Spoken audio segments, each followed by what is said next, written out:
So I'm starting to see a little bit of a pattern based on Capcom's releases with title DLC updates, and it mostly has something to do with the game where people were very unhappy with regarding Capcom's choices. Let's go ahead and take a look.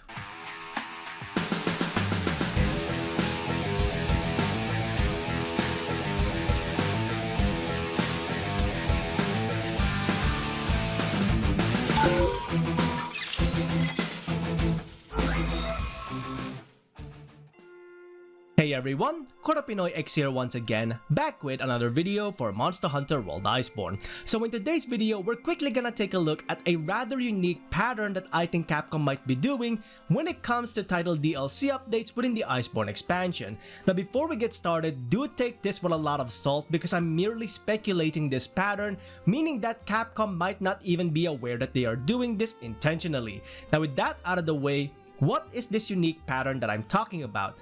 Well, it's none other than the fact that Capcom might actually be bringing in variant monsters into the game, not just as a means of re-experiencing the monsters altogether again, but also as a means of fixing one of the biggest problems that we have in Iceborne as of right now, and that is none other than weapon designs. Let's go ahead and take a look very quickly. So what exactly do I mean by Capcom using variant monsters as a means to fix weapon design? Well, if we take a look at the Raging Brachydios and the Frostfang Barioth in Iceborne as of right now, you'll notice how both of these monsters, every single weapon type that they have has a unique weapon design on them in comparison to the original creatures, which actually had templated designs on certain weapon types. This may well be Capcom saying that they've heard the feedback from the player base, no more templated designs, thereby we should fix some of them by bringing in a variant monster, and then by bringing in that variant monster, they could also bring in unique weapon designs back into the game.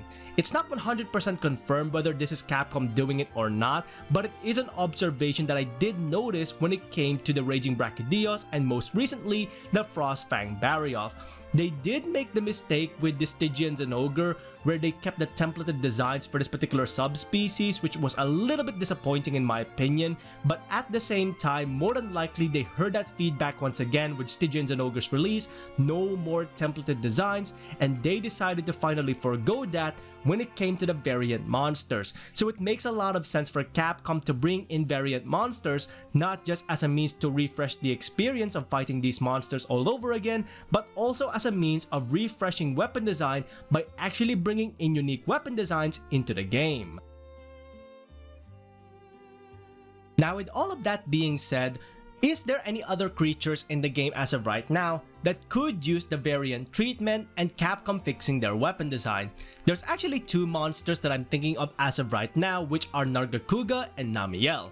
However, because Namielle already has the Arch-Tempered state in Iceborne, I highly doubt this creature will get a variant unless Capcom decides to break the boundaries of this monster and bring in a variant after the Arch-Tempered has been released.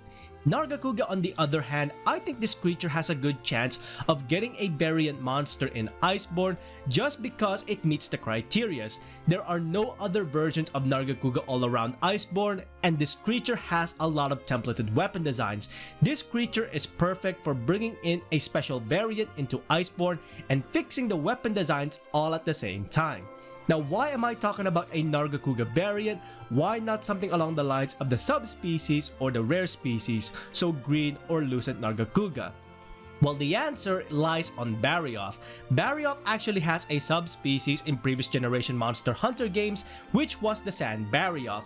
However, in Iceborne, because variants are more prominent, Capcom instead decided to create a variant monster for the Barioth, which is Frostfang.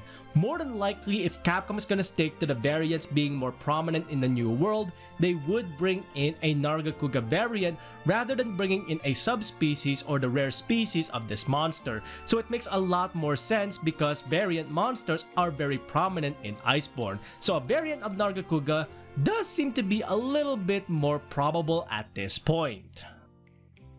Now overall, this speculation is just based on my observation, but I really am hoping that this is what Capcom is doing as of right now. If there's one thing that I love about variant monsters, it's that Capcom always reintroduces them in a way where they don't really alter the monster's innate capabilities, but at the same time the experience is altogether different, just like with Raging Brachydios and Frostfang Barioth. And of course, at the same time, I do want them to fix all of the weapon designs in the game, even if it means bringing in a variant monster altogether in order to get some of those unique weapon designs back into Iceborne. Now, with all of that being said, what do you think about this speculation altogether? Do you think there's some legitimacy to it, or do you think it's just a bunch of nonsense that this particular person is spewing out altogether? Let me know in the comments below what you think about this observation of Capcom using variant monsters as a means to fix weapon design within Monster Hunter World Iceborne. Now, with all of that being said, if you enjoyed these videos, please consider leaving a like on the video itself and subscribing to the channel, as well as hitting that bell icon so you can go ahead and catch up on any future Monster Hunter content that I might be doing or any other games that I might be playing in future. Until then, I hope you enjoyed this video. Thanks ever so much for watching, and I'll see you next time. Onward and upward.